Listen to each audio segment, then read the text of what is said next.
The smell of burnt toast hung in the kitchen, sharp and suffocating, clinging to every breath I took as I stared at the glowing screen of my wife's phone. You'll never be her real dad.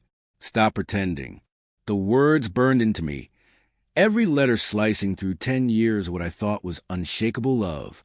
My hands trembled, slick with sweat, and the phone nearly slipped from my grip.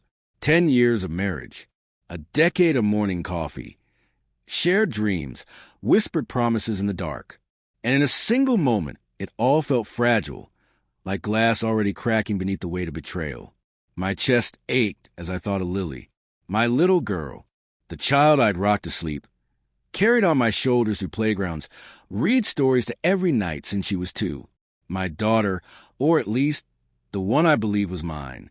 I placed the phone carefully on the counter, but the words still burned in my mind, refusing to fade.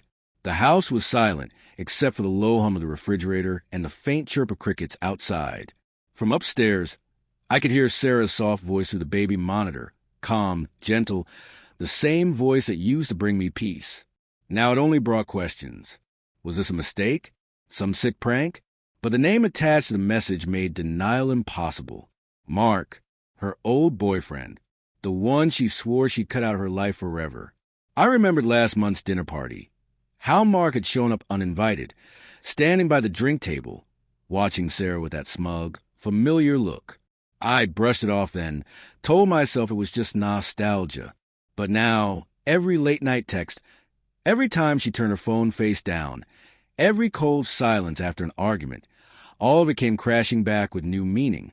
I started pacing, the floor icy beneath my bare feet, the clock ticking toward midnight. The message wasn't just a betrayal. It was a robbery. Someone was trying to take away the life I'd built, the title I cherished most, father. Anger burned through me, but beneath it was a deep, hollow ache. I still loved her. I hated that I did, but I couldn't stop. Then I heard the creak of the stairs. Sarah stepped into the faint light, her face half-shadowed. Her eyes flicked from me to the phone on the counter. She froze.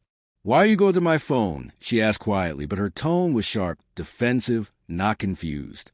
I picked up the phone and held it out toward her. "Then you tell me. Who's he talking about?"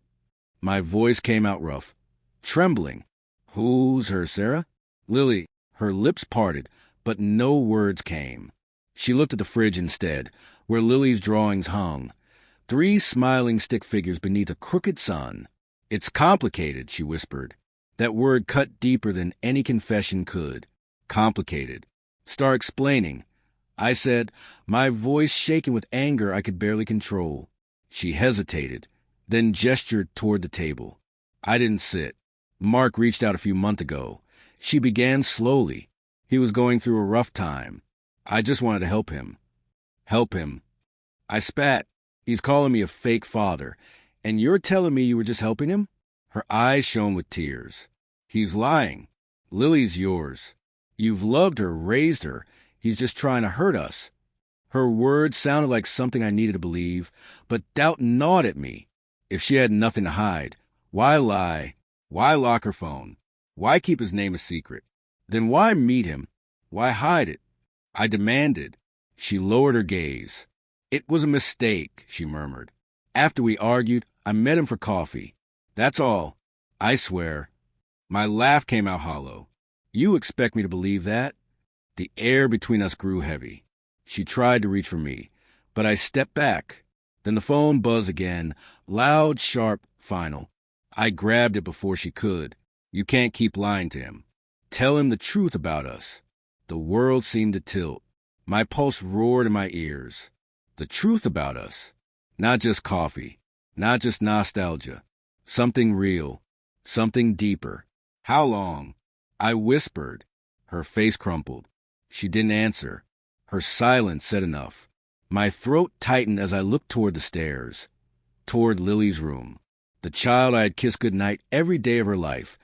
The child who called me Dad, with love and trust one no longer deserved to claim. The phone slipped from my hand and hit the floor with a dull thud. Sarah's sobs filled the room. "I'm sorry," she cried, reaching for me.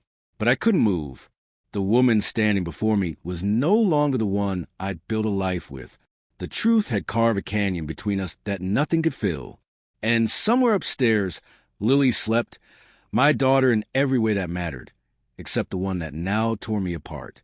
Everything I believed, every moment of our so-called family, was built on a lie she had guarded for years.